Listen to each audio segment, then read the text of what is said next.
staying with us. It's Joey here, and I'm joined as usual by Paul. All right, mate. And by Neil. Joey Crone as I live and breathe.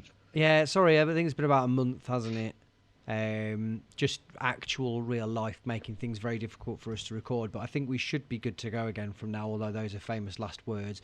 That being said, whether anyone wants us to do a podcast next week to talk about Southampton under-21s and an FA Cup first round against Colchester, besides the point, but we'll review that when they're 2 5-all draws. Possibly we'll rethink it, but as it stands, who knows, we might have another holiday again. Still, we've had plenty of football to have moments of week from. What are we going to go for? Paul, I'm going to throw it to you while Neil frantically tries to think of something. I will go for from the sublime to the ridiculous. Since the last time we've on, I think we've scored about 2 goals. And one of them was obviously Biamu's wonder strike against Peterborough. And then, obviously, his strike with his elbow on Saturday was the other end of the spectrum of what you get out of our strikers at the moment.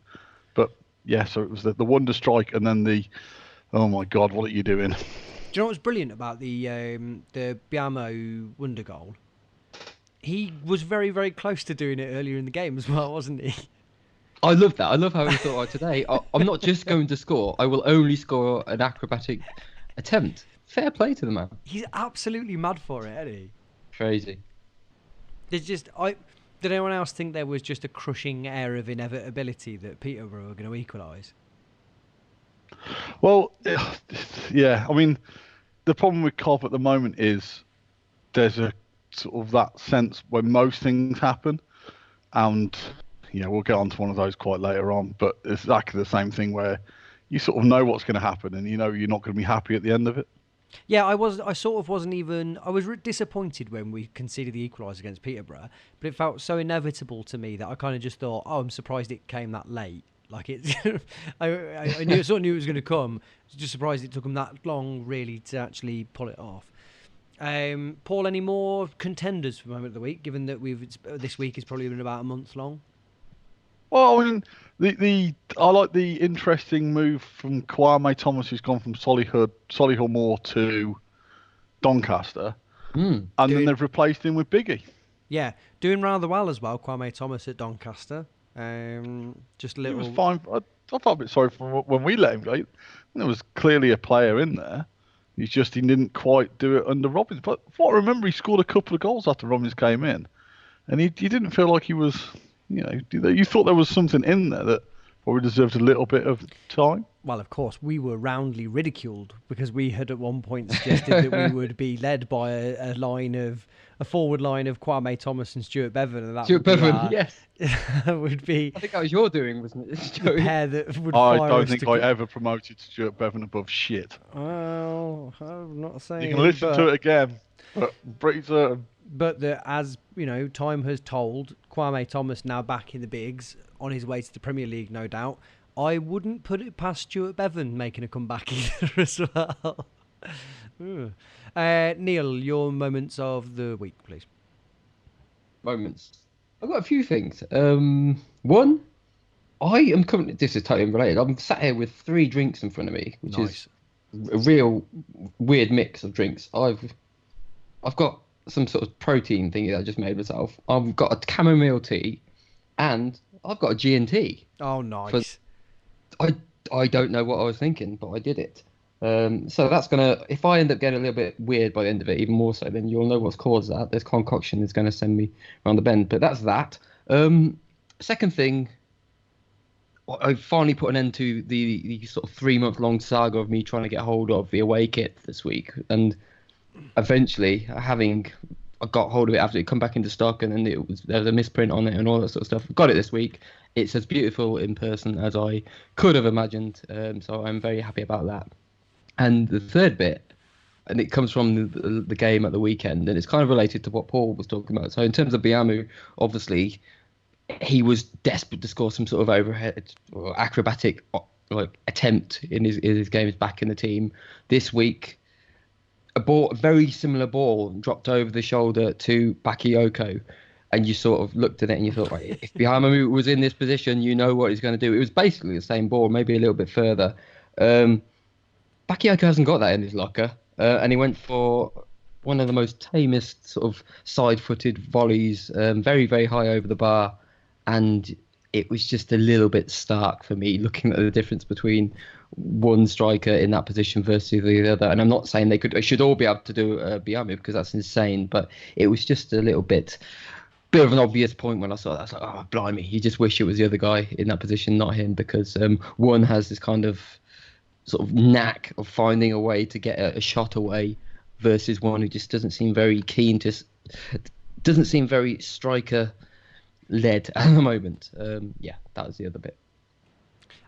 The prospect of us going into, bearing in mind that Biamu had played something about like 6 minutes up until that point where he came on and changed the game against Fleetwood, is now there hasn't been a massive amount of time elapsed since him coming in and now being out of the team, and now I'm like terrified of a future without him, and more specifically a Bakayoko-led future of sort of ultimate chaos, because I just don't know what the answer is there outside of let's get him out of here as quickly as possible, because I just don't see what I just don't see what's going on there.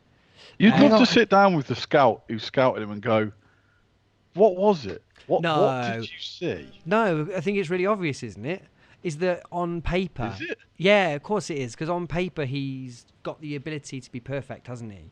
So if raw materials... But surely you don't sign people on paper. You sign them on what you see when you go and watch.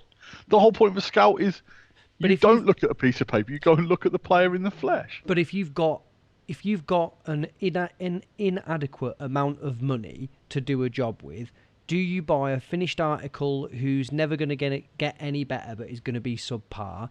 Or do you buy someone like Bakayoko where you go, he's not very good, but I think with the right level of coaching we might be able to turn him into a player worth way more than what we've got. And I could see how if you were a scout, you could look at him and say, I bet if we really put some work in here, we could possibly turn him into a really good player. I reckon even now, if you sent a scout out to watch him, you'd be like, yeah, he's just an idiot. Like, if we could teach him how to play football, he'd be great. But I think you could counter that by saying you could say that about everyone. But I think he's got all of the raw materials to be a very good player. That's why it's so frustrating.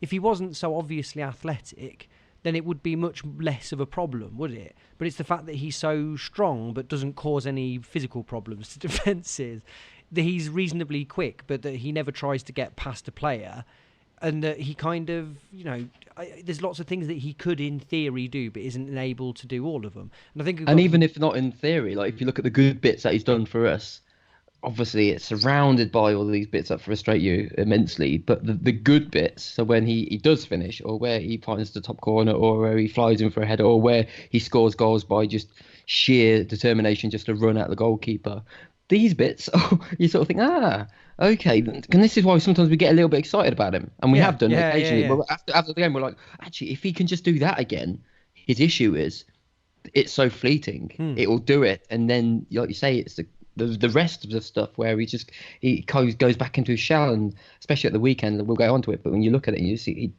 you look at him in that striker's position, and he just does not, when he's going towards the keeper, he just does not look like a striker. He doesn't have any of the sort of confidence or dare I say competence to actually be a leading striker. I think also there's terrible tallest dwarf syndrome about this, but actually his goal rate is a lot better than a lot of other strikers have been in the last few years. He's 5 minutes. Yeah, you're right. Yeah. Don put that brilliant thing up about him and Johnson Clark-Harris, that if you look at it as goals per game played, is that they're about the same. But when you break it down into goals per minutes played, Bakayoko's scored massively loads than Johnson Clark-Harris, and yet kind of the psych test on the pair of them is there's very few people who wouldn't have had Johnson Clark-Harris, I don't suppose, is there? Sorry, Paul, you were going to say? I just think, I felt a bit sorry for him on Saturday because there were players who played worse than he did. But how? How? No, I'm joking. Well, yeah, but he isn't very good, and I think he's got quite a good goals per minute, but sometimes it's just that's really helped by scoring 2 goals in 1 minute against Charlton. And when he starts, you watch him and you just think, I don't really know what he's doing. And sometimes just think his attributes are he's what you think. It's a bit like Frank Nibali. You look at him and you think, well, he's this guy because he's that's what he looks like. And then you watch him, you're like, well, he doesn't do any of those things. As you said, he doesn't really do any of those things you expect him to do because of what your perception is of how he looks and how you then think he should play, because he doesn't do that. He doesn't have any power, or I don't even know if he is very quick. I don't think I've ever seen him really sprint for a ball other than that back pass to him at Fleetwood like a year ago. To be fair, he can do that. Yeah, that's an ultimate skill. But running the channels, you watch him and Biamu, and Biamu busts the gut to get down the channels, and it must be, if you're a centre back and you watch R2 front, you're like, I'll have Bakayoko, because I know basically what he's doing. I know that the game against Bakayoko is basically going to be quite easy. I know the game against Biamu is going to be a royal pain in the ass, and it's just Bakayoko's got to do a lot more than he's doing. We've got big issues up front. We have massive issues. We don't score enough. And at the moment, we've got one striker who's available to play. And I think if you did a poll of all Cov fans of who's that one striker you want to be left at the end of the day, I doubt anyone would say. I doubt even Bakayoko's family would say Bakayoko. I feel bad now. He's so mean. But it's true though, isn't it? He's not playing well. He's in the team basically by default. Everyone else has gone out. And I didn't think he had a bad game on Saturday. And there were some people giving him dog's abuse on Saturday. And at one point, the ball's bounced in their area. He tried 3 times trying to win the ball. And they're going, oh, fucking try. And it's like, he is trying. Yeah, that's not the argument here at all, is it? The issue isn't trying. It's the fact that he can't read a bouncing ball. That was his biggest issue there. And then when he could read it, he wasn't strong enough, or he didn't use his body well enough to win the ball in the air. And that's the problem. It's like you keep watching him, it's like you keep expecting him to get better, and he's just not. And that's, he's got to get better. He's got to look at this as the opportunity now is for him to absolutely cement himself as basically become undroppable, because there are no alternatives. But when those alternatives come back, he's got the run now till at least January to sort of cement himself and say, I'm Coventry's number one striker, because he is, because there's no one else. Question on Biamu. So what's the ban? Is that a 3-gamer? I'm assuming it must be, because it must be violent conduct. That was just crazy. I say out of character. Just weird. So the thing is, I've not watched it back properly, and the camera work wasn't brilliant at the time. So we're getting ahead. But was it proper aggressive? I don't really know. He jumped and his elbow was out. And as soon as you saw him jump and his elbow come out, you were like, he's going to get sent off for this. Yeah. And then he hit someone in the face and you were like, he's definitely getting sent off for this. Good. I mean, you watch Biamu. Biamu basically stays on the pitch to make sure the guy is okay. He doesn't argue with the red card. And you know what? I mean, the Cov fans there was a lot. The referee wasn't very good. He just wasn't. And the Cov fans were getting very grumpy about lots of things. But no one around us even argued with the red card, because it was just like that. Since red cards were introduced, that is the reddest of red cards. It was a red card, and I think it is out of character. From what we all know about Biamu, I think from what we know, people who know him, he's a lovely guy.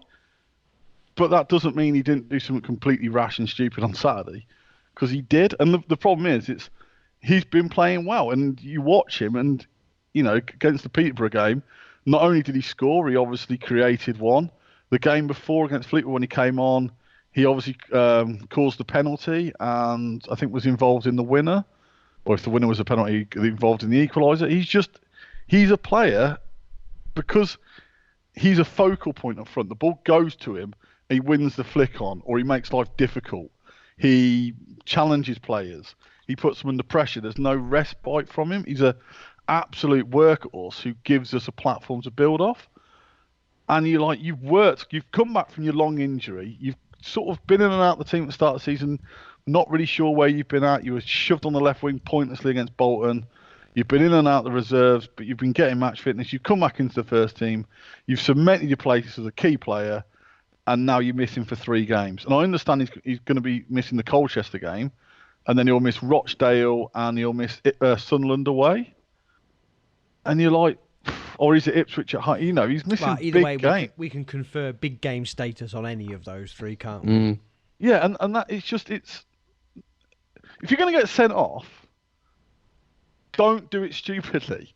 Like, if you're the last man, you kick someone, well, yeah, that's a sending off. But to just jump with your elbow in the air was just moronic, especially with that referee. And I think we've got to talk about the referee for a minute, because he was just poor. And it wasn't... Well, can we just, just for the sake of completeness, and because I've actually created a bit of a list for once, can I just quickly hit you with some moments of the week, and then we can actually formally move to football chat? Just because I think there's some things here that are worth mentioning specifically that we haven't touched on so far. Firstly, goal of the month for October. I know that we've talked about it already, but I've never seen a 94% landslide in favour of that Biamu goal. The question really is, which 6% of people didn't vote for that goal? Bearing in mind that we didn't score a tremendous amount of goals in October, it was startling to me to think that anybody would have had the goal. I can't even think of the others. Yeah. The other things that I would like to just sort of summation of the last month or so. Apparently, Liam Kelly is quite a good player. That's another thing that I've noticed in terms of everyone. I know that we talked about Biamu and the impact that he's made, but that was a double substitution, wasn't it, of Kelly coming back into the middle against Fleetwood and changing things round. Then I'd like to ask if anybody saw the root and branch investigation into ACL injuries that was conducted by Sergeant Mark Robbins and his squad. What's that? So, you know, what's it when Jabello got injured?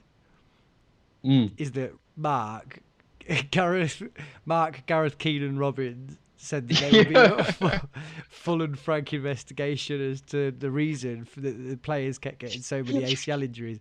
Did anyone see the conclusion of it? No. He said it apparently is linked to the fact that we keep buying players that have had ACL injuries in the past. We're linking it. To be apparently. fair, that's pretty Sherlock Holmes-esque investigation and analysis of data, isn't it? If you sign people who have previously got injured, they might get injured again. We've crunched the numbers. We've got a team of scientists working day in, day out on it. Has anyone got a conclusion? Yeah, it tends to be that what's happening is where it's already happened to someone, it happens again. Well, okay, well, that's good. I think the serious bit of it is what they were saying was I think they bought Jabello without realising that he'd already done it like 8 times or whatever it is. He's done it in his career. And Jody Jones is his was a second time round, wasn't it? I think there's a few of them. That Dan Bartlett might be a second one. But isn't Godden's injury something he's been carrying like since he was 12 or something? I've no idea. I think from what I remember reading about the Godden thing, it was like, well, when we signed him, well, we knew that he had this injury, but, you know, we just signed him and just assumed it would be all right. Well, okay. Well, it hasn't, but okay.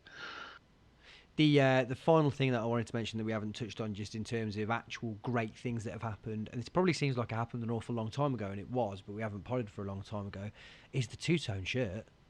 Oh dear. Yes. Do you know what? On its own, I don't think it's the best design in the world, but considering the link that it's got to the city and the kind of uniqueness of it and everything, it's just very delish, isn't it? It's the ensemble, like I say, because when I first saw it, I was like, oh, okay, it's not really my like design-wise, not my cup of it's tea. not from, yeah. But then they whacked it on Matty Godden, put the full kit on, and then, I don't know, maybe everybody talking about how great it was. So I started looking at it more and more. It's like, yeah, this is okay, isn't it? This is just very lovely. And then you put all 3 together, you think, what a great season for kits, eh?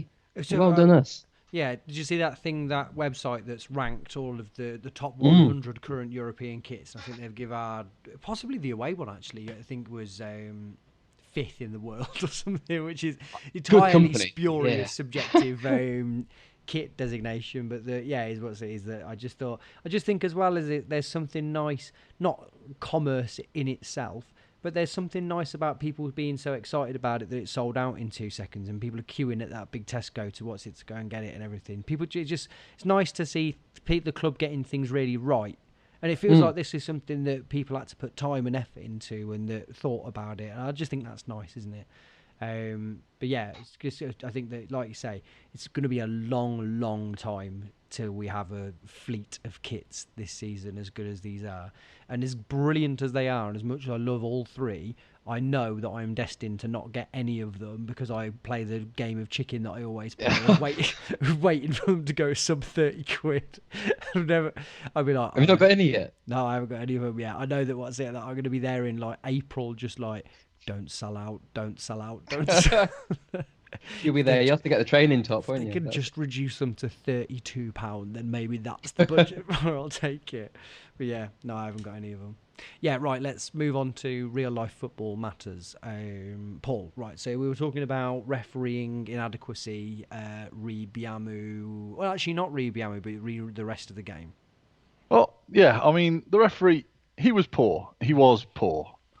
Some of the things the COD fans were getting irate about was a bit pointless, like the guy taking the corner with the ball slightly inside the D, which is allowed. They get that wrong all the time, don't they? Anyway, I mean, unless it's clearly out, just get worked up about other stuff. Yeah, and Pritchard turned to me at one point and went, "There's a lot of pent up, silly rage today, isn't there?" And you were like, "There sort of is," and it gets to the point where, like, the referee was shit. There's no denying the referee was shit. And the first half, probably the only big decision is the great interplay by McCallum and Westbrook, where Westbrook then backheels it through the player, and he's in the box and he falls over. And your instant response is, that's a penalty, because it has to be. Why would he fall over if it's not a penalty? If he's not a penalty, you book him, because that. Yeah, because it's a dive. It's not always that black and white, is it? I know. I sort of. The thing is, if he's in front of the guy, he's either tripped and it's a penalty because he's been fouled. He's not fallen over for anything else other than he's made himself fall over, so it's a dive, or he's been clipped and it's a penalty.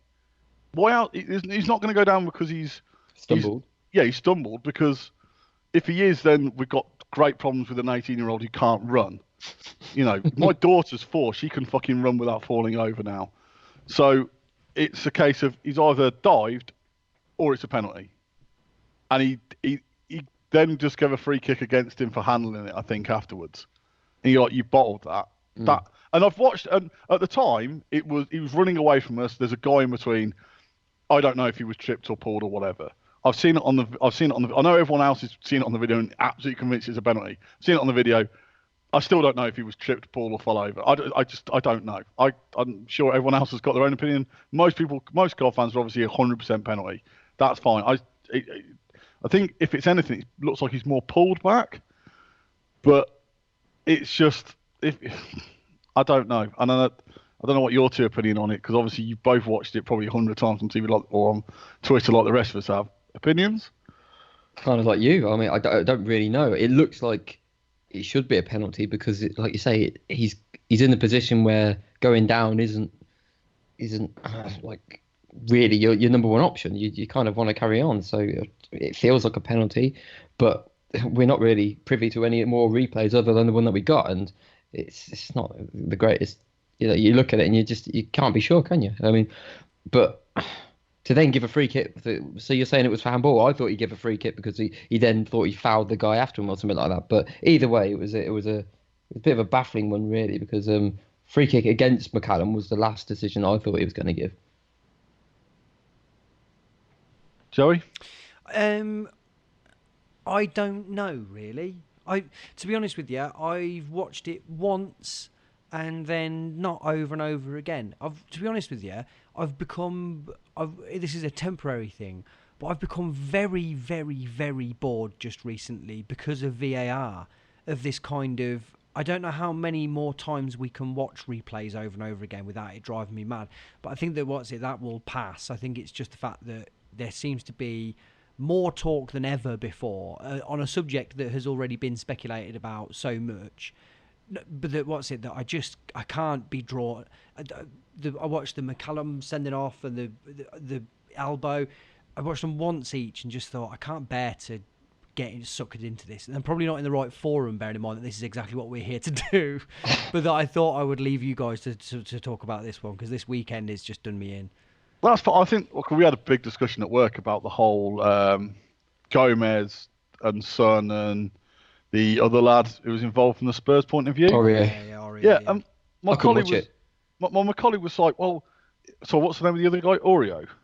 Aurier. Serge Aurier. Yeah, Aurier. Yeah, sorry. So basically, it's like, as far as I'm concerned, he's just unlucky. Absolutely unlucky. And my mate was like, yeah, but if you slow it down, and it's like, yeah, if you slow it down, you can. If you slow it down, it looks like he's got half an hour. If you watch the clock at the top, he's got 1 second to react. And I threw something at him and went, you didn't react. He went, what do you mean? I went, well, you had 1 second. I threw that at you. Why didn't you react differently? I went, well, how was I meant to? That's the thing. And it's like that's like you're like the Mr. Miyagi of that office, aren't you? Definitely am. It's like the thing is you slow anything down, and it's going to look completely different. Yep. You look at that thing, you slow it down, and you look in, and it's like it's a crap angle. You can't tell anything. You can slow it down, you just can't tell anything. Ultimately, we didn't get it. The biggest question is, did we play well enough to win without getting that penalty? The question is, well, probably not, because other than that, you watch the highlights of the first half, which is 30 seconds long. There's that. There's the shot from Liam Kelly that then comes out that Baka has a header at, and Biami nearly takes the goalkeeper's sort of chest away. And there's our obligatory fuck up at the back where Morosi gives the ball to Rose, whose first touch is about 15 yards in front of him. And Accrington should have scored that opportunity. I mean, it's a weak shot at the end. And that's basically it of the first half. And you're like, well, that was, again, lots of people come out and go, oh, there's only one team trying to win. Why do Accrington need to win? Why can't they just sit there and take a 0-0 draw away from home? Because they've lost the last 2 away games on the bounce. Again, this is this philosophy. It's like every team should come to play Coventry and should try and beat us. It's like, well, why should they? I don't believe in this moral obligation to go out and win every single game. It's just stupid, isn't it? It's not. Yeah. It's how teams get relegated over and over again, isn't it? Yeah, it's like they've got no obligation. They can do what the hell they like to get whatever result they like. And that's what they did. They basically came. We've changed our formation to that 3 sort of. It's a bit odd, the combination between Kelly and Westbrook. Is Kelly behind Westbrook? Is like they kept swapping right and left, and that didn't really sit well with me, because it's sort of, well, I like one of you to be on one of the sides, so at least then you can sort of I know where you are, but surely so your teammates know where you are. And at times Kelly and Westbrook were both on the left-hand side, so there was then a 40-yard gap to Watson on the right. He was like making his debut, and then Kelly would try a 50-yard floated pass to the wing-back who was isolated, who had to try and win it in the air. And then if you want it in the air, what the hell was he going to do with it, even if he did? And you were like, that's not breaking Accrington down. Accrington are watching you going, yeah, you can do that. We'll deal with that. And there was a bit of that all day. I know Kelly got fan zone player of the game. And I didn't think he had a particularly good game in terms of, I thought he just passed the buck quite a lot. He didn't. There was twice in the second half where he drove us forward. But other than that, it was quite a lot of just, I'll play a 40-yard pass because it's just like the easiest option. And you're like, but that's not hurting Accrington. We're not making them think. We're not making them defend, really. We're playing in front of them. And O'Hare and he's a good player. There's no denying O'Hare's a good player. But sometimes, being the experience he's had, sometimes he's going to have a pretty average to poor game. And you have one of those games where his passes were like a yard behind someone, or his passes were just to the side, or his passes were just that little bit too slow. And it just, because we play with 3 centre-backs and then 2 pretty defensive midfielders, the creativity has to come from O'Hare. And if he's not quite on it, then we're quite an easy team to defend against. And it's, that's a lot of responsibility to put on his shoulders. and I felt a bit sorry for him. But also, I didn't think he had a good game. And then second half, the ref got worse and worse, and was making more and more like football is technically a contact sport. So every time someone falls over and it's a free kick, it ruins the game. There's no flow. And he did seem to give more against Cov, but then he spent 3 minutes where he gave Coventry everything. And the worst point was where Liam Kelly was leaning into his man. The man moved out the way. Kelly fell on his ass, and he won a free kick. And you were like, that's not a free kick. It's just the whole game's gone to pot. And then obviously you had Biamu sending off, which we've talked about. He led with his elbow. It was definitely a red card. And then after that, I think you've got to be honest that the referee probably helped us because he wouldn't let the game flow. Accrington couldn't build up a head of steam, so they couldn't use the extra man because the game was so fragmented. There was no patterns of play in it. And then we made some substitutions, and we went to a flat back four with Rose going to right back to sort of compensate for the fact we had a player short. And Shipley came on and looked all right. And then we had the one in the last minute where Bakayoko went through 1-on-1 with the keeper. And talking about inevitabilities earlier, Bakayoko through 1-on-1. You're not excited. You hope he scores, but you don't expect him to score. You don't get off your seat in a.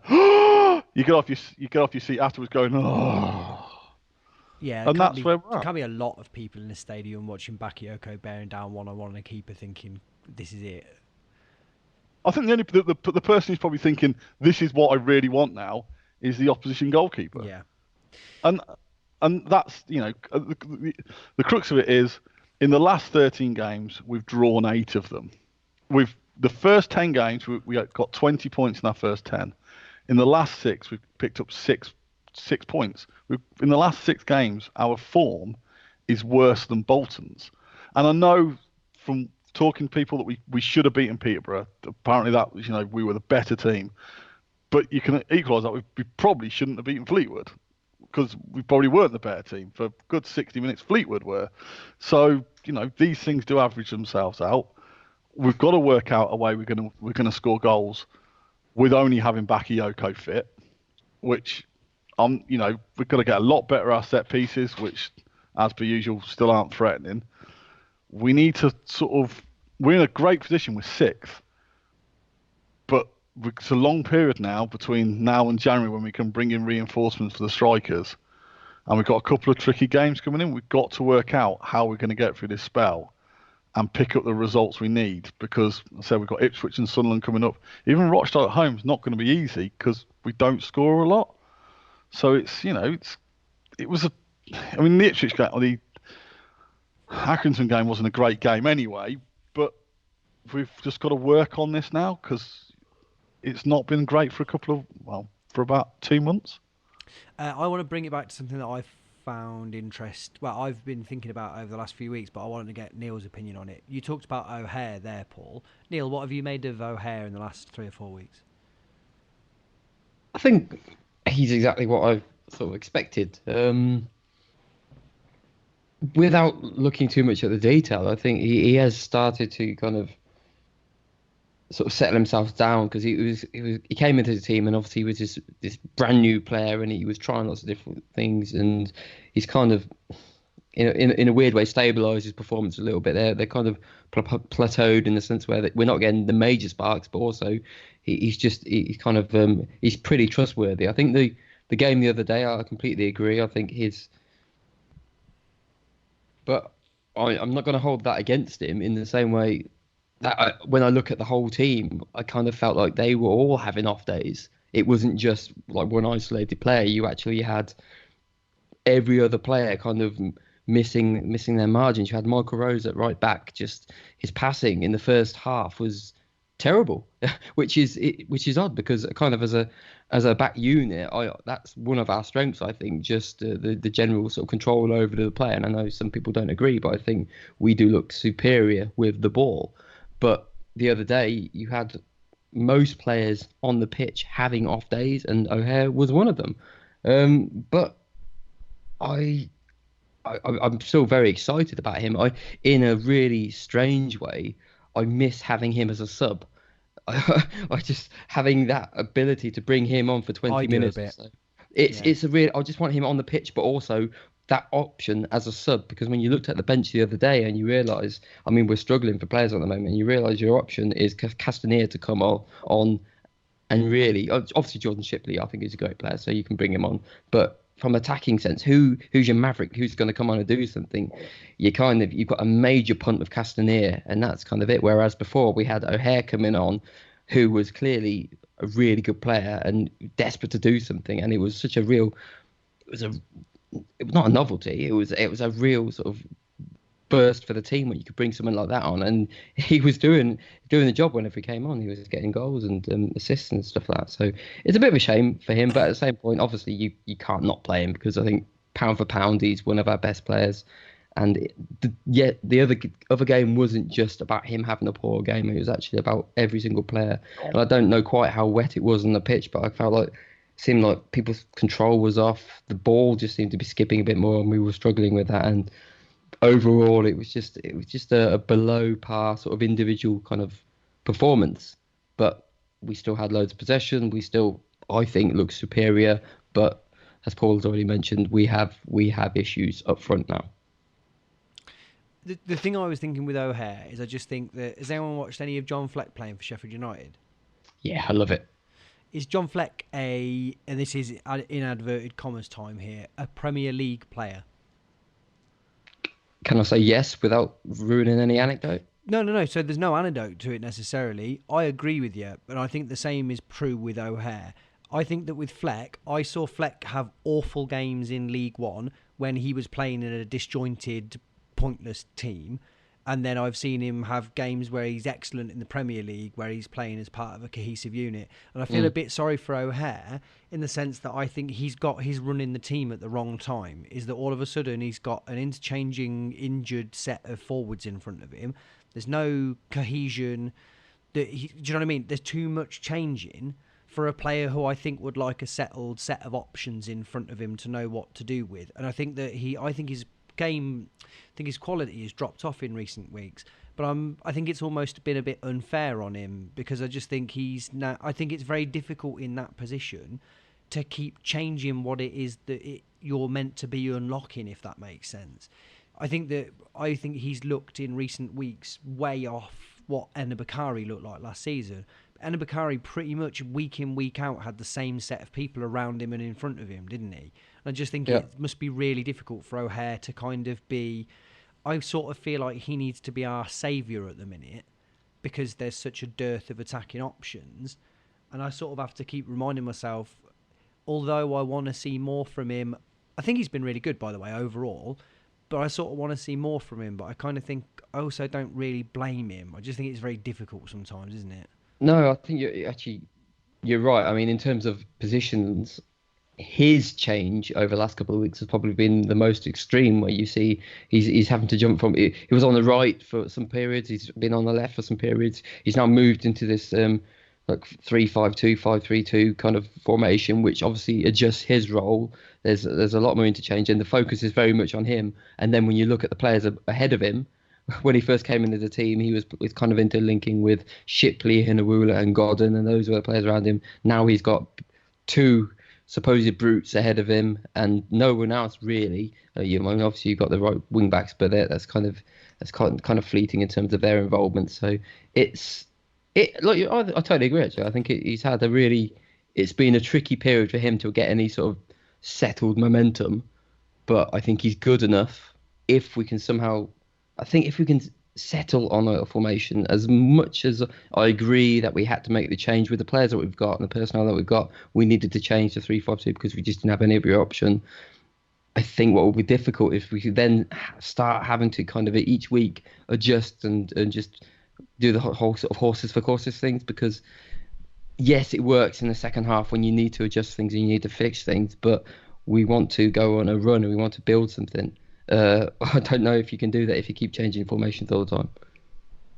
The problem with at the moment with O'Hare is, like I say, because we play this 3-4-1-2, is Westbrook really impressed me in the home game that was before the last one, which I can't remember which one it was, but he had a good Fleetwood. Fleetwood, And, yeah. What impressed me about Fleetwood is he just kept going, and my issue with Callum O'Reilly? Callum was Riley. Callum Riley, I thought it was O'Reilly. Callum Riley was a sort of just a work. He was I think I described him as like a Labrador, and it was just like he just kept going. The thing of what I like about Westbrook is he's got the same work rate and attitude and effort, but there is something more about him in terms of his distribution. The thing about him that my reservation about him is I still don't think he influences games enough, and I don't think he gets in good positions and does enough with it. The reason I'd prefer Shipley is I think Shipley is trying to make things happen. And I think Shipley in the top 4 or 5 of people who have made assists or created chances this that's season. right, Yeah, and you look at that team when you've got, and as I said, I didn't think Liam Kelly had a particularly good game, but I think Liam Kelly is very good for this team. When you've got him and the back 3, that's basically 4 defensive players. And then if you have Westbrook alongside him, you've got someone the problem is you say the word box to box, it sounds like they're getting into the box. He doesn't get into the box. He's just someone who can run between the 2 boxes. So he's not getting ahead of O'Hare. And then you've obviously got the wing backs. And obviously they're very wide. Like the whole point is basically to hug the touchline. So they're not really in O'Hare's immediate sphere of influence.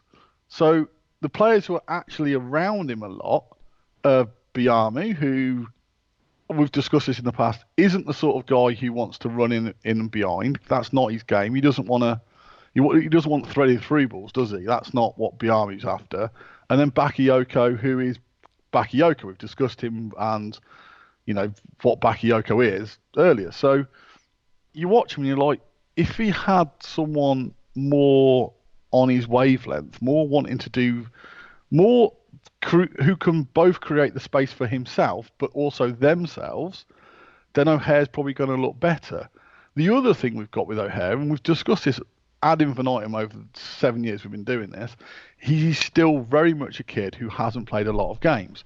And when he was coming on as a sub, he was a fresh player against tired players. And now when he's starting and he's getting tired when the opposition are getting tired, he doesn't have that burst of pace late on to continually create the space. He's physically tiring as the game's going on. That will come with him. That will come with his development.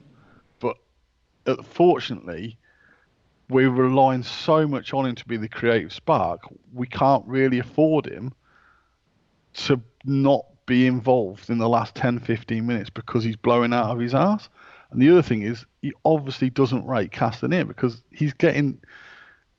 there was the opportunity to bring him on Saturday just to sort of take O'Hare off, who wasn't having a particularly good game, but also that random factor which Castaner brings.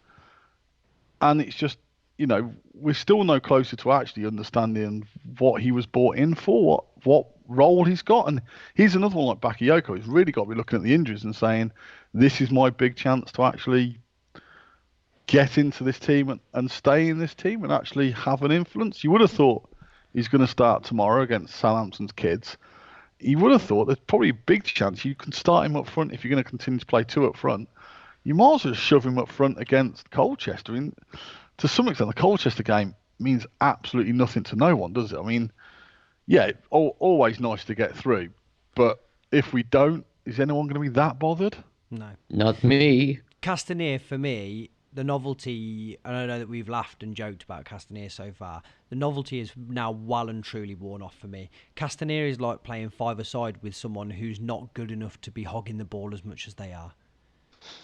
Do you know what I mean? Where just, you're like, yeah, we know that you're trying to do tricks. We know that you think that the point of you being here is to just sort of beat players aimlessly, but there's a game going on here. Do you think you could contribute it to it for a second, rather than just sort of trying to show this isn't FIFA Street? Do you know what I mean? Can we crack on with this, please? There's a real specific kind of game that I feel he fits, isn't it? I've got in my mind this vision of him, last 10 minutes where the team is trying to score against us, and you're like, okay, he can, like we saw that one time, yeah. he can break. You sort of think, yeah, that's exactly what I want from him. but it doesn't happen very often. That sort of dynamic, it just doesn't come on. And then the rest of the time, you're relying on him to show what he's got in a kind of considered manner. How can you control the ball and interlink with other people? And as yet, really not seeing any of that from him, have we? Also, that break didn't actually result in a goal. And the other thing that was was the Blackpool chance that he had, where he was. I mean, you could argue outside of removing the keeper, I'm not sure you can get a better chance than he had. Like, it couldn't have been. The keeper was far enough of his own line. He was far enough away from the keeper. He could have hit it either side and still didn't score. The problem for me is just absolute lack of output. I know that he was interviewed recently where he was very damning on himself and said, "I need to be a lot better." And I was like, well, yeah, yeah, you do, like a lot better.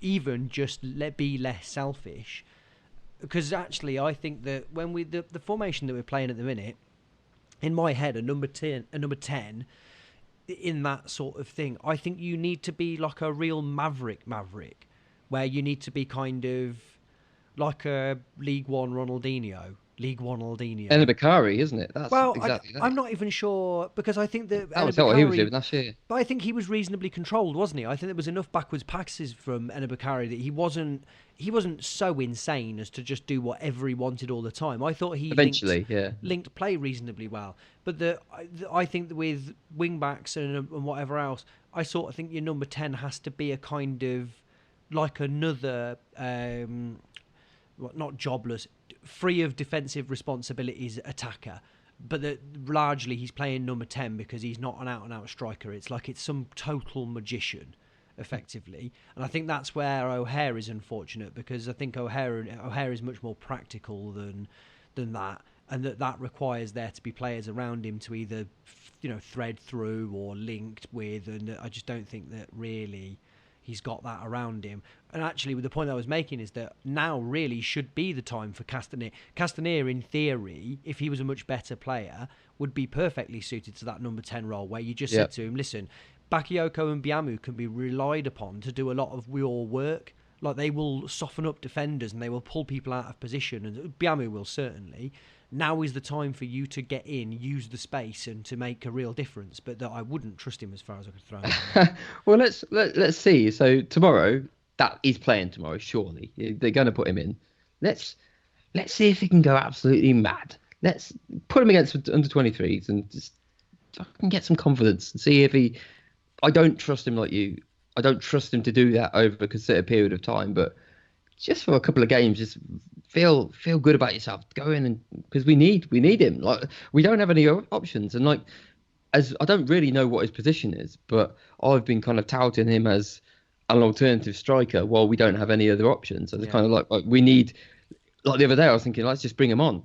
Let's just okay, we need replace Bakayoko. Let's put him on and just see what he can do. I mean, he doesn't really fit into any other system, so just put him up front. It's just like I can see what you can do on the break. But no, like you say, I think Robbins isn't sold on him, is he? But there's also the audacity of a front two of Bakayoko and Castaner. Whoa, yeah. Go on, Paul. But there's also, you can just go into, you can talk to him now and say, look, you are going to start the next two games. Because they're both shots to nothing, where it doesn't matter what the result is. If he's worried about fitness, you're going to give him 180 minutes. Just sort of basically play. It doesn't matter what happens. It doesn't matter if you're brilliant or awful. Just use these two games to get 90 minutes under your belt. And then we'll assess it after that. But that, to some extent, he hasn't had that since he's been here. He's had sort of 30 minutes here, 20 minutes there. Again, just you've got two games. If you play brilliantly, you'll then start the game after. If you're shit, then we've got big issues. But there's no pressure on you. There's no, expectation. Just go out there and whatever happens, happens. And at least the then, message, yeah. And that's just. I said just get through these two games. However we do it. The main thing is no one gets sent off, no one get injured. And then after that, we've got the Rochdale game, and that's the important one. As far as I'm concerned, the next two games doesn't matter. Use them to get players fit. If McFadden's suspended, then bring in Morgan. Just just bring in a couple of we've got to bring in the youth players because fucking hell, we haven't got anyone else. So try them, bring them on. Let's see how they go, because why not? And then let's try and work on some set pieces. They're not god awful. I mean, that'll be a nice start as well. I would keep going with Watson. By the way, we haven't mentioned him, but I think actually for a first start, I thought he looked okay. He looked he looked. I keep talking individually because I don't think as a system we really work very well. But I think there are lots of moments where actually you sort of think. One of my big things is kind of not worrying about people just doing the basics right. And there's a few players in their team where I always have to concern myself with not being able to control the ball, and that's like a major effort. And like Hawula's one of them, Bakayoko's another, where you kind of there's too much effort involved in that sort of stuff. Whereas you got O'Hare and actually I think Watson, just those basics come very naturally, even on a really wet pitch. And he was actually just having to concern himself with how he could impact the game in a kind of more positive way. So I think it wasn't outstanding, but I think as a replacement and as someone who should probably get a couple more games under his belt, I think I would continue with him just in the team in some guys over the next couple of games. I still think that was an odd substitution when he took him off and put Rose at right back. It must have been tiredness, surely. He's not played in ages. Yeah, I suppose. It was just sort of like Rose wasn't having a very good game, and I'm a big fan of Rose, but he was quite poor. And then at right back, he just kept. As I said, I think we were lucky that Accrington didn't really get a head of steam up, because a couple of times they managed to put some moves together.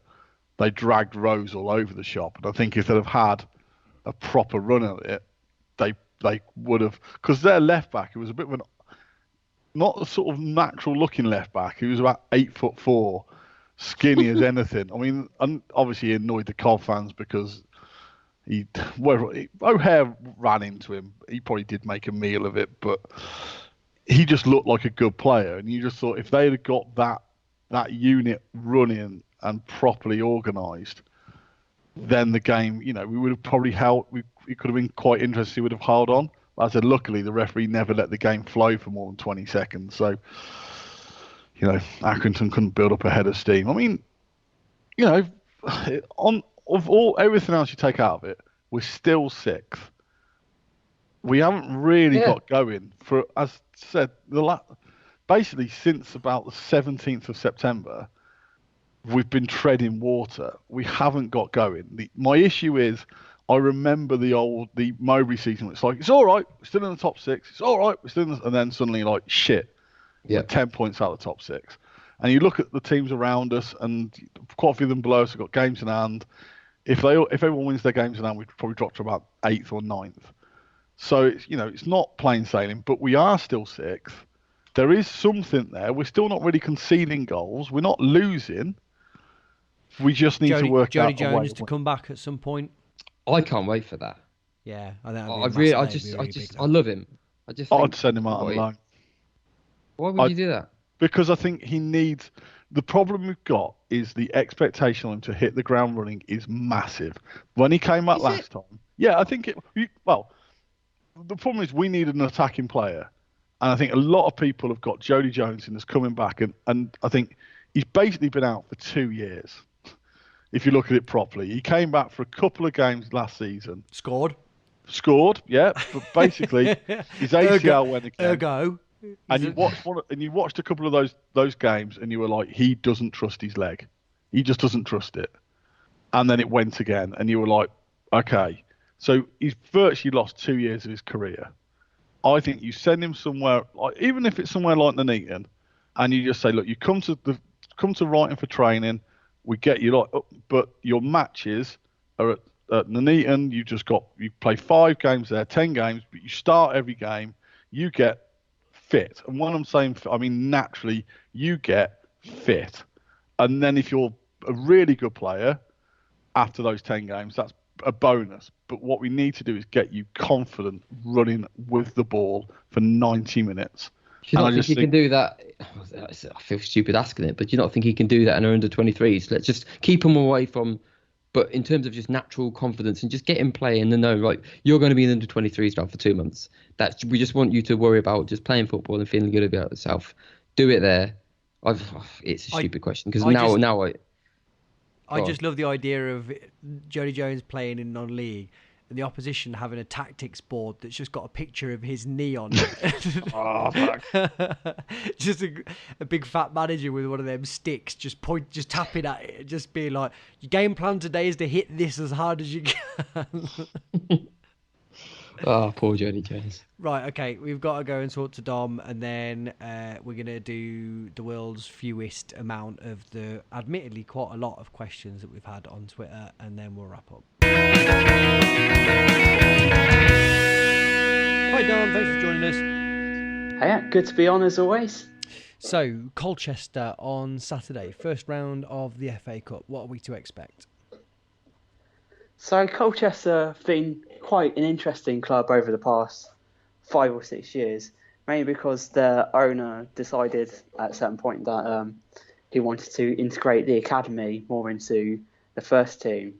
And he's been remarkably very committed and patient to that. Robbie Cowling, their owner, which has cost them a place in League One. They're sort of quite a sort of standard mid-table League One team. As soon as they start promoting youth players, they struggle quite badly and went down eventually. And since they've been in League Two for the past 4 seasons, they've basically just been right on the verge of making the playoffs without ever quite having that mentality to make that next step. Been quite good at developing a few players. Had Sammy Smodics go to Bristol City over the summer. Very good attacking, goal-scoring midfielder. And sort of a very productive academy, but it feels like maybe the focus at the club isn't quite on achieving results on the pitch and more about developing players. And that's sort of been borne out by their seasons quite often fizzling out. And it seems that this season might be a little bit of more of the same, although it's been livened up by a League Cup run. They're still in the League Cup and they beat Tottenham Hotspur on penalties along the way. So possibly a cup team, and you would imagine that heading into a game against us at home, with us having about 15, 16 players to choose from for this game, possibly they'll fancy their chances here. How much do you care about this game? I quite like the FA Cup and having FA Cup runs. I quite like it when we get a non-league team. It's always just quite interesting. Even like the Worcester game, it just sort of takes you out of that, out of the sort of run of the mill of the league, and I quite like that. Then all of a sudden you get to the third round, and then you just get that possibility of getting a bigger tie. I preferred the FA Cup to the League Cup, just purely because you're less likely, seemingly, to play someone you would play in the league. Any final thoughts before I let you go? So yeah, sort of just running through their squad. They have a number of absolutely super quick players. It's quite impressive, sort of the amount of pace they've assembled. So the one player who's really standing out at the moment is Courtney Senior, who's a winger. They play a 4-2-3-1 formation. And basically, there's 3 playing behind that one. At the moment, that one is Frank Nublet leading the line, who's no slouch himself.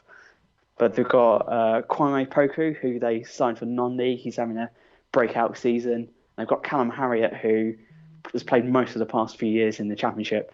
Very good, quick, direct winger. Got an eye for a goal on him. So I think that pace there is going to be something we're going to have to watch out for, trying to deny them on the counter-attack. That's also backed up by the pace they have at full-back. Ryan Jackson at right-back. Played for Gillingham for a few years at this level. Fairly well, I thought, and it's probably slightly unlucky to be playing League Two. And then they've got Cohen Bramwell, who was at Arsenal. He was a player Arsenal signed directly from non-league. It was quite an interesting story at the time, but he barely ever played for them and got released after a couple of years there. But it looks like he's sort of building his career now in Colchester. And they've also kind of sorted out their goalkeeping situation too, which is odd because they lost 2 goalkeepers over the summer to Championship sides, and neither of them were that good. But they've got Dean Gherkin in now, who possibly could still be playing in the Championship. So sort of it's got quite a nice look about them. Maybe just lacking a finisher up front to make that next league, but there's a lot of talent there, and of course Ben Stevenson in central midfield. What's happened with Ben Stevenson? I don't really know. I still think he was it was quite harsh not to really stick with him in League Two. I know sort of the transfer of Vrinin, Doyle and Kelly worked out really well for us, but just remember that breakout season he was looking like a top quality player in League One. The move to Wolves seemed a bit odd. It seemed a little bit like we're just trying to get anyone to sign him because he was a bit of a saleable asset and he wasn't playing. There was quite a limited market, so he sort of ended up going to somewhere where he was just never going to play and just ended up being farmed out back to League Two with Colchester. So I just think he's been a bit unlucky. It's sort of one of those things in football where perhaps you've got to take opportunities with two hands a little bit more. He had a couple of games in that League Two season where he just didn't seem quite up to speed with the game, but it just seemed very harsh how quickly he was taken out of the side, in my opinion. Right, unless anything else to add, thank you very much. No, that's it.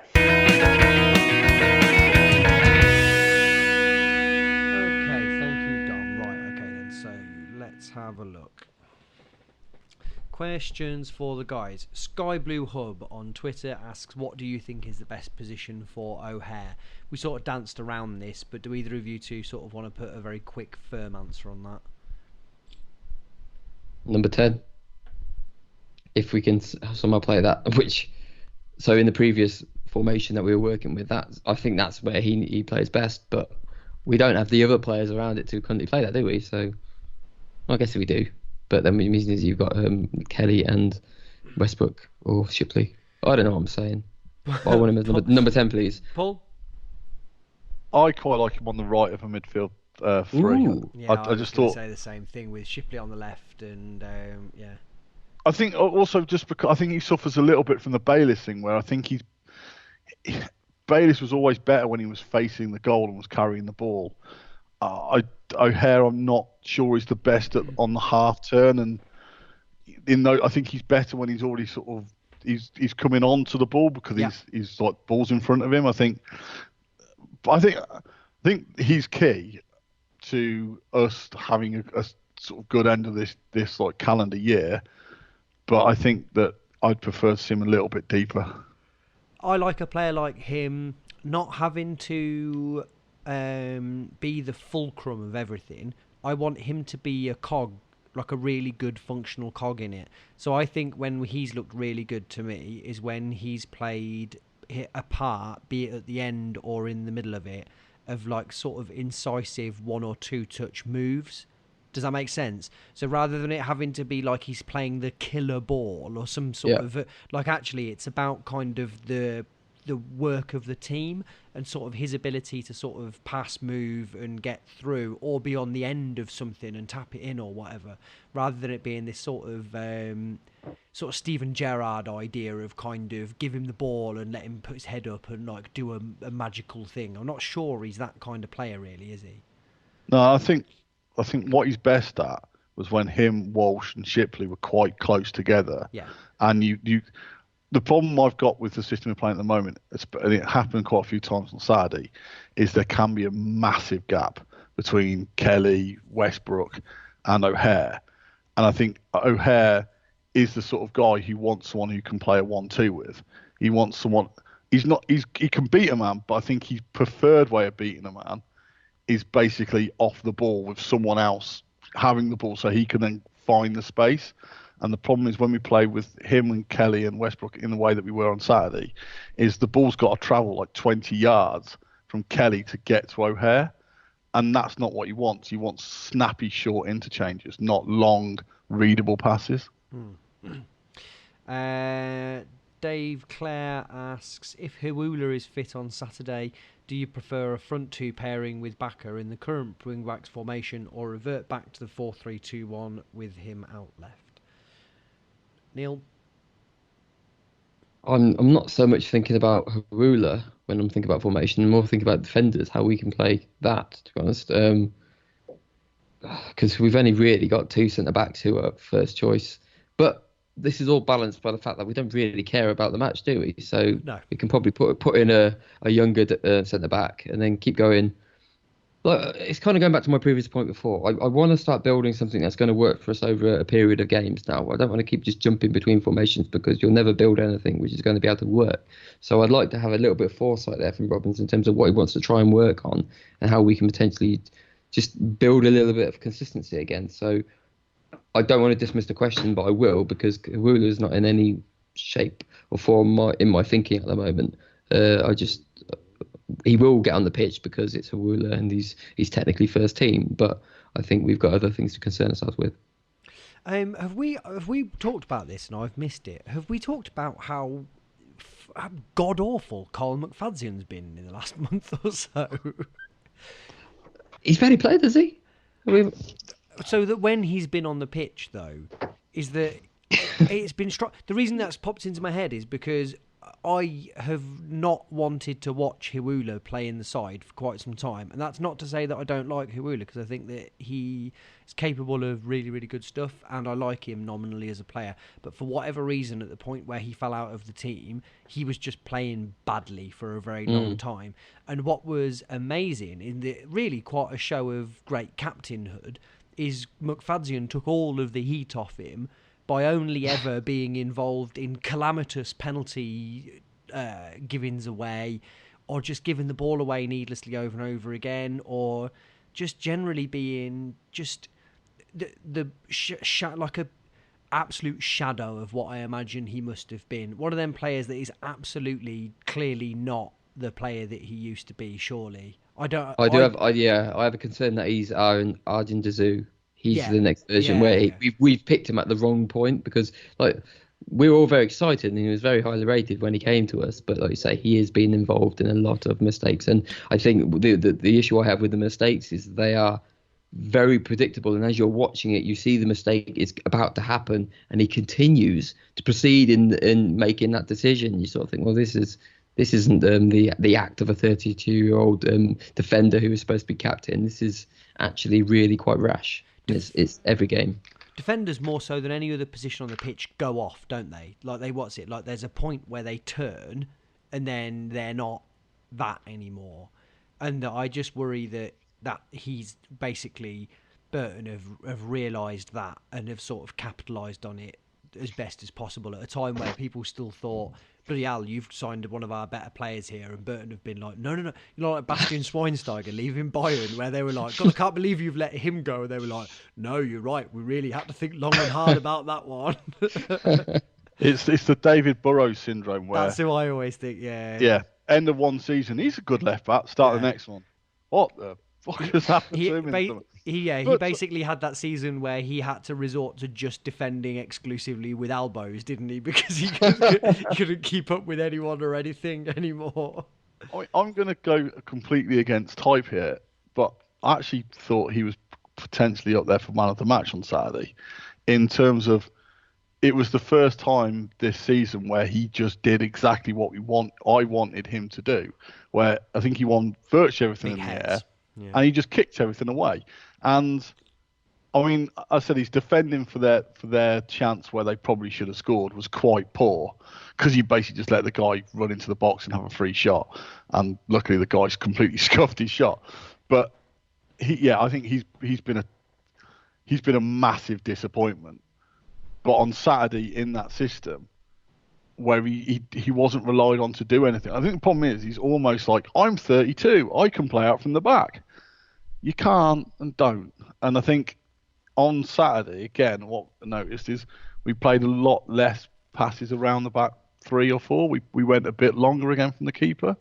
I think that they've moved on from we only do this from every goal kick. They've started to go a bit longer, which I think helps obviously when you've got Biamu on the pitch anyway, because it gives you a proper target. But yeah, I thought considering how bad he's been recently, he had a very good game on Saturday. Paul, are we in danger of becoming this season's Sunderland, i.e. drawing too many games we should be winning and find ourselves in the playoffs? I think you've already touched on that. Mark Woods asks, who shall we buy when we are billionaires? I assume this is linked to the rumours about us being bought out by that guy from Nottingham Forest. I'd like to go on record as saying that I would rather set my own dick on fire than have that guy anywhere near the club. I don't know about you guys. I mean, that's just... I've missed that rumour. Is that a thing? Has it come from it's a Coventry Telegraph rumour. That's not happening then. Okay. It's come from somewhere. It's come from somewhere else, hasn't it? Is it The Athletic or something today? Oh no, definitely not happening. Yeah. The thing is, it's like we all want rid of Sisu, but we all want to be in a better position once we got rid of Sisu, because we've been through this before. We would be much worse off with him, I would expect. Yeah, and that's the thing. It's like everyone seems to forget that everyone hated McGinnity and Richardson and Robinson. It's not like Sisu took over a well-functioning football club. They took over a sort of disaster. The fact they've made a bigger disaster, or they've made just as big a disaster, doesn't take away from the fact they took over a disaster. But I don't want to get rid of them and be lumbered with another 10 years of disaster. I think whoever comes in has to be the right person. And that doesn't mean it's anyone. It means it's the right person. I think we've probably done quite enough of this, haven't we? So I'm going to finish off with one standout question here from Gilby on Twitter, who says, who has the greatest haircut to play for the club? He says, people will say Kilcline is a shoo-in, but I'm not so sure. Any other famous... I mean, Neil, the clear go-to for you is going to be Connor Thomas, I assume. The squarest haircut ever. I love it. It was fantastic. I thought Corey Adai last year. He's always got he knows what he's doing with his great straight stuff. Weirdly, no, it wasn't great at all. But James Maddison with the hairband, God, he must regret that. That was strange. He's become quite the sort of icon now, hasn't he? Of kind of, I don't know really. Sort of, he's like a sort of, he's very much the millennial footballer, isn't he? I suppose. But yeah, it was nascent millennialism while he was at Carve. I'm going to go for Mick Coop, who looks like he cut his own hair with child scissors. It's impossible to imagine that another qualified human being cut that hair. Mick Coop, so he used to run like local training sessions. Like I think most people, well, a lot of people listening to us will probably be involved in these. And he came to our school once, and the first time it was like, oh, this former COF player is going to go, and it must have been like 40 people all turned up. It was amazing. And then he turned up for the half-term summer holidays, and it was just me and another person who turned up, and we had like 2 hours of Mick Coop training us, and it was hell. It was not good at all. Like why? Just because it was like he just did head and volleys for like 90 minutes, and me and this other guy who was not good at football. And I just this idea where you sort of think, everybody was really enjoying it. It's like, oh, it's going to be amazing half term. All our mates are going to play football. And it turns out no, it was just me who was still interested in the ex-COF footballer, and it was no good. Paul, I feel like we've sort of entered into a bit of Neil's autobiography there. Oh yeah, well, when my life started to go wrong. A whole chapter. Obviously, there's Ian Wallace's 70s classic. Ooh, nice. There's Andy Pearce's mullet, which obviously, the young pictures of this sandy-haired, straw-like Stuart Pearce is always a classic. That's really good. Yeah. Wow. Yeah. Right, yeah. So I mean, I think the problem is these things always look terrible in retrospect, don't they? So it's the ones that are longer away where they just look such an embodiment of their period are the ones that always Mick stand Ferguson, he was just basically just out all the way around his head. that was a good one. I always felt like Trevor Peake's hair looked like it was making an active move away from trying to get off his head, like it was trying to escape somehow. Also got strong sort of Auf Wiedersehen pet sort of feeling to the man just in general. I know this wasn't while he was at Cov, because obviously by the time he got to Cov he had no hair, but we didn't care. But if you see a young Norwich Greg Downs, that's quite a boof on as well. Oh really? Yeah, which is another one worth worth sort of seeking out for you hair lovers out there. I've just googled Mick Ferguson because I couldn't conjure him in my mind. This is incredible. I remember it now, but Jesus, he looks like a lion. Yeah. Is that when he's got the beard as well? Yeah. There's He's like 99% hair. It looks a little bit like someone's used like the really bad sort of paint tool to Photoshop what was his original haircut off his head. That's excellent. Yeah. So I think we've had some good hair pieces over the years.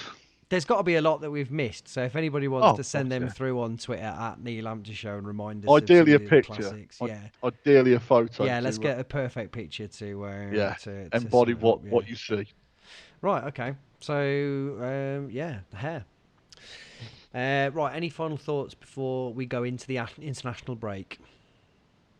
With 6. It's all right so far.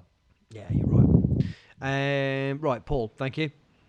Cheers, buddy. Neil, thank you. Thank you. And we're back. Thanks, listeners. Bye.